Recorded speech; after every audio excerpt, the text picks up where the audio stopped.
नमस्ते मेरो सानो वाइटी फ्यामिलीलाई आजको धनतेरसको धेरै धेरै शुभकामना गर्दै मेरो आजको भिडियोमा सुरु गर्दैछु। भिडियोमा जो भिडियो आज मैले लिएर आएको छु सानो भिडियो हो। हाम्रो स्किनलाई हमेशा जवान राख्न चाहनुहुन्छ भने कहिले पनि बुढो हुन दिनुहुन्न। कहिले पनि हाम्रो स्किनलाई विशेष गरी हाम्रो अनुहारको स्किनलाई अगर हमेशा चम्काइराख्न चाहनुहुन्छ, कुनै दागहरूबाट रिमुभ गर्न चाहनुहुन्छ भने, पिम्पल्सहरूबाट रिमुभ गर्न चाहनुहुन्छ भने चाहिँ आजको भिडियो हजुरहरुको लागि हो। मजाले हेर्नुहोस्, बुझ्नुहोस् र लगाउनुहोस्। यो बहुतै इफेक्टिभ हो हाम्रो स्किनको लागि, तर ध्यानले गर्नुपर्छ, हाम्रो राम्रोसँगले गर्नुपर्छ यसलाई, मतलब बुझेर हल्का प्रकारले, किनकि यसलाई डिप गर्नु हुँदैन। आज म हजुरहरुलाई देखाउँदैछु स्क्रब।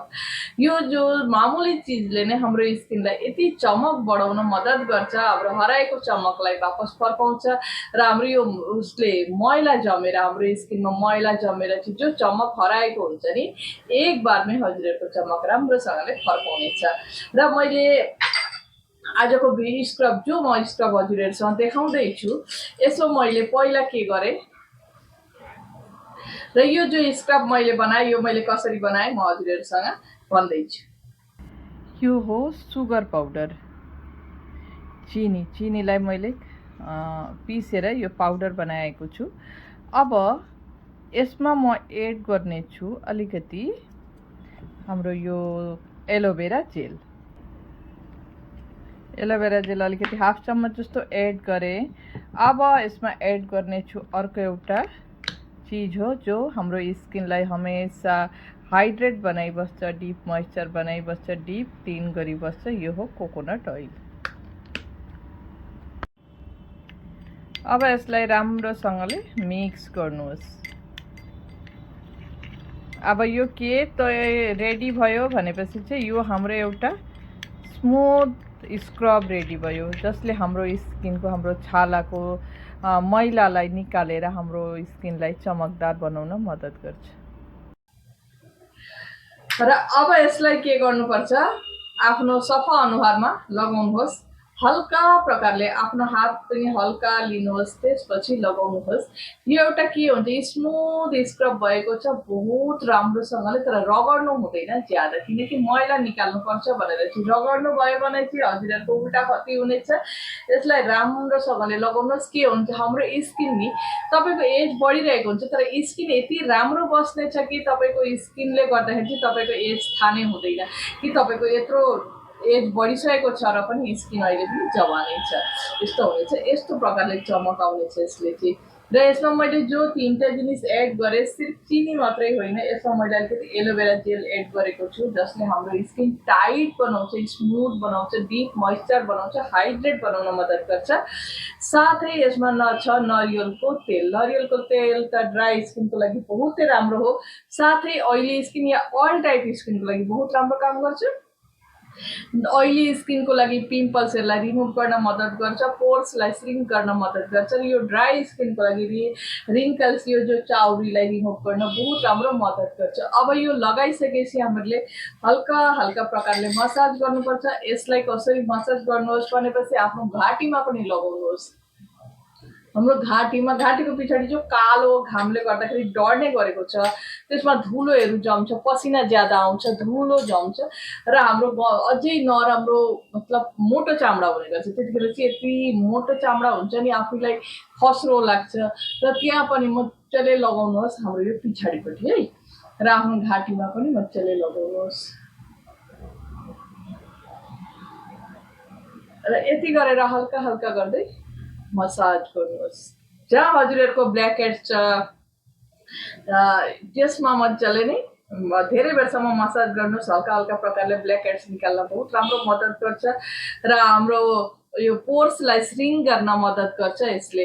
जसको ऑयली स्किन छ, यो हाम्रो पोर्सहरू ठुलो ठुलो भएको छ, त्यहाँ गर्नु मैला धेरै जम्ने गर्छ, त्यहाँ मैला जम्नाले गर्दै त पिम्पल्स बेसी निस्किन्छ र त्यसलाई पनि बहुत राम्रोसँगले श्रिङ्क गर्न मद्दत गर्छ र हाम्रो स्किन हमेशा टाइट बनाइराख्छ, किनकि यो जो श्रिङ्क गर्छ र हाम्रो चाउरीलाई रिमुभ गर्यो भने हाम्रो स्किन हमेशा जवान भइबस्नेछ। यो मैले सिर्फ लगाएको मात्रै छु, हेर्नुहोस् यस्तो राम्रो चमक आउँदैछ होइन। अब यो एब्जर्ब होस् हाम्रो स्किनमा। एब्जर्ब भएपछि त्यसपछि हल्का हातले यसरी मसाज गर्दै यसलाई रिमुभ गरिदिनुहोस् र चिसो पानीले धुनुहोस्। र हामीहरूले स्क्रब चाहिँ यसलाई चाहिँ रेगुलर हामीहरूले गर्नु हुँदैन। यो स्क्रब हो। स्क्रब विशेष गरी 15 दिन भित्रमा 1 दिन गर्नुहोस्। जसको ऑयली स्किन छ उहाँहरूको मैला ज्यादा जम्छ र जसको ड्राई स्किन छ उहाँहरूले पनि 15 दिनमा 1 दिन गर्नुहोस्, तर हल्का प्रकारले गर्नुहोस्। अर्को एउटा कुरा फेरि भन्न चाहन्छु, ऑयली स्किनको अगर ज्यादै ऑयल निस्किन्छ या ज्यादै पसिना निस्किन्छ भने चाहिँ उहाँहरूले 15 दिनमा 2 दिन गर्न सक्नुहुन्छ हल्का प्रकारले।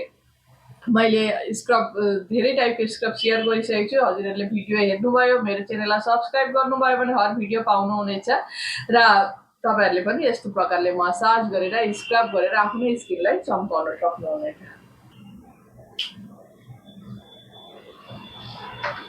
यति राम्रो प्रकारले रिमुभ हुन्छ नि तपाईको सारा चेहराको जो मैला छ त्यसलाई मजाले निखार्न मद्दत गर्छ।